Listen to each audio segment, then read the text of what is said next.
All right, promised you a special guest on the show this afternoon. We have guitarist extraordinaire, veteran of Dio, Whitesnake, and 23-year member of Def Leppard, Vivian Campbell. Welcome to the show.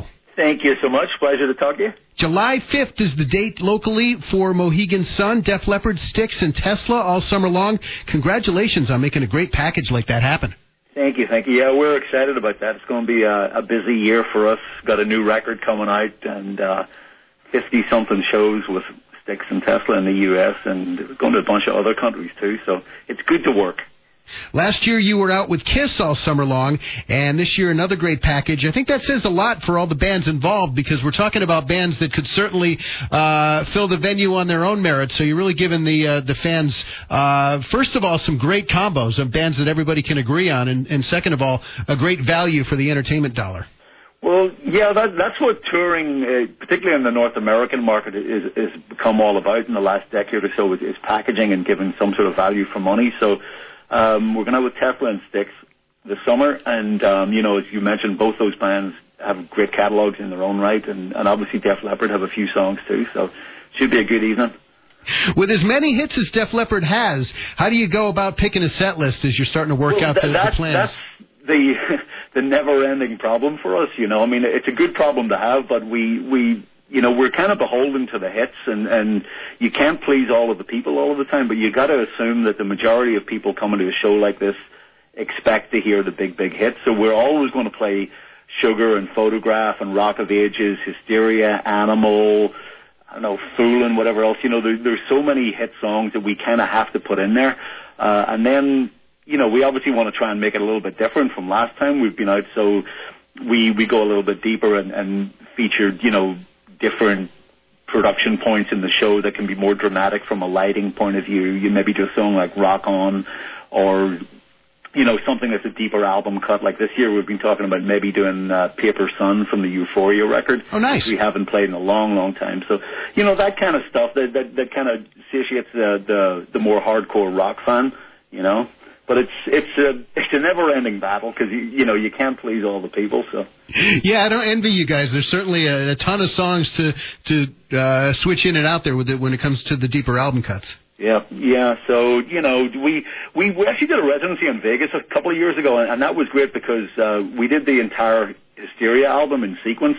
It was the first time we'd ever done anything like that, but the really exciting part of that whole experience for me, and I think for the other guys, was the fact that we got to be our own opening act for that. We went on as an act called Dead Flat Bird, and we billed ourselves as the world's greatest Def Leppard cover band, and Dead Flat Bird played a different set every night, and we played really obscure songs. We played some songs that we hadn't played in over 30 years, from the first album and stuff, and so that was a great treat for us, and it was a great treat for the hardcore fans too. Oh, that's awesome. Yeah, so we'll actually be doing that again. We're talking about going back early 2016 to Las Vegas and doing a Pyromania residency. So. Oh, very cool. Yeah.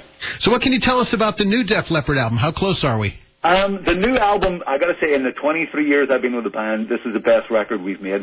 It really is. That's the great news. The bad news is I actually didn't have an awful lot to do with it, so I think they're probably better off without me, and next time the band makes a record, I'll take a vacation.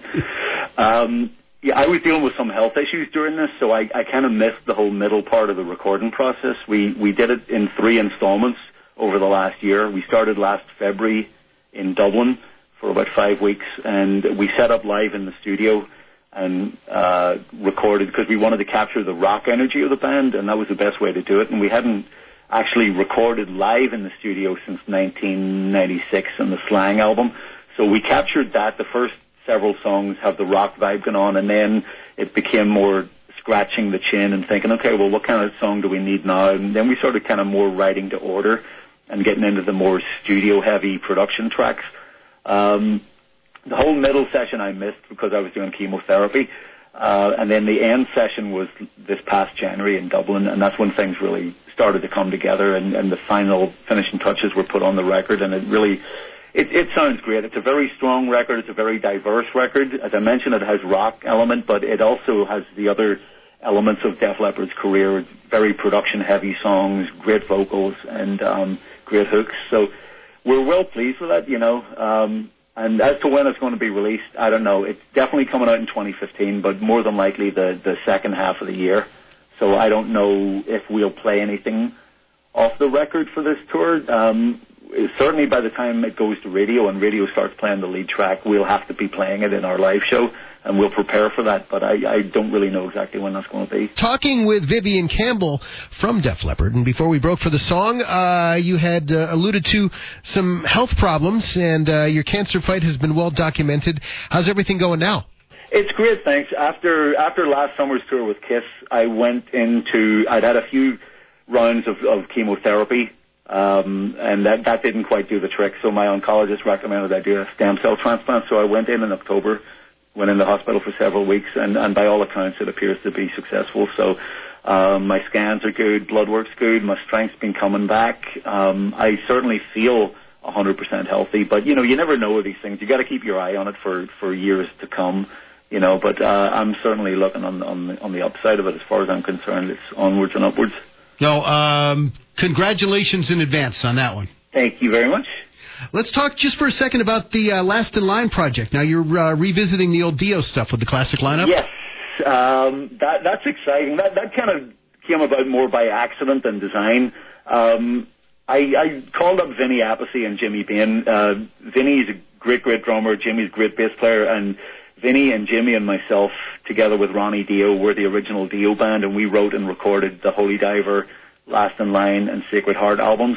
And, obviously Ronnie passed away several years ago, so we got together and we started playing just for fun, and it sounded so amazing as always. There's a certain chemistry that exists within musicians that can never be replaced. And we started playing those songs, and the only thing that was missing, obviously, was Ronnie. And just for fun, we just wanted to work with a singer again. So Vinny knew this guy called Andy Freeman, and he lived nearby. He called Andy. Andy came down and started singing with us, and we all got goosebumps. It was such a powerful kind of thing. And Andy doesn't sound anything like Ronnie. He's a powerful singer like that, but he has a whole different tonality in his voice. So that got me thinking, because he doesn't sound like Ronnie, this is an interesting twist on it. We sound like the original Dio band, but this guy sounds totally different. So we went out and did some gigs just for fun, and it was really, really well received. One thing led to another, and we were actually offered a record deal, and that hadn't been on our radar at all to actually write and record new music, but the fact that somebody was willing to put up a budget for us to do it made it a bit of a no-brainer for us. So we've literally just finished in the last couple of months.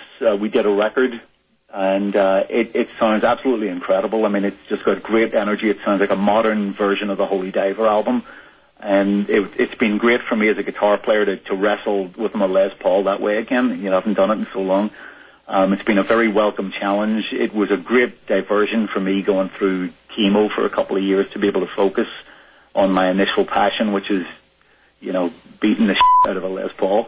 And we're still recording a couple of bonus tracks, and you're my last interview of the day, and as soon as I'm done with you, I'm jumping in the shower and I'm heading to the studio and doing guitar solos for the last tracks.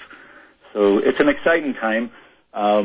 Really, really chuffed about that. The only bummer about it is we're going to have to sit on this record for about a year because that pesky Def Leppard tour. Because the Def Leppard tour, yeah. Def Leppard's got a world tour this year. We're working right through the year, and I don't want to just release the Last in Line record and not be able to do shows to support it because it's too good to just waste like that. So I really want to be able to tour to support the record. So we're just going to have to sit and wait till time is available to do that. When it's right, I'm sure it's going to be awesome. Indeed. But it's an exciting record, and it's such a pleasure to play with those guys again. I mean, they're so great. Very cool. Well, a couple of great projects on the burner, not the least of which is the Def Leppard Styx Tesla tour. Hits Mohegan Sun July 5th, and tickets available at mohegansun.com. I don't want to keep you from the studio, so we're going to let you run. All right. Thank you so much, Tim. It's been nice to talk to you. Vivian Campbell from Def Leppard, thank you so much for rocking with us this afternoon on I-95. Cheers. Bye-bye.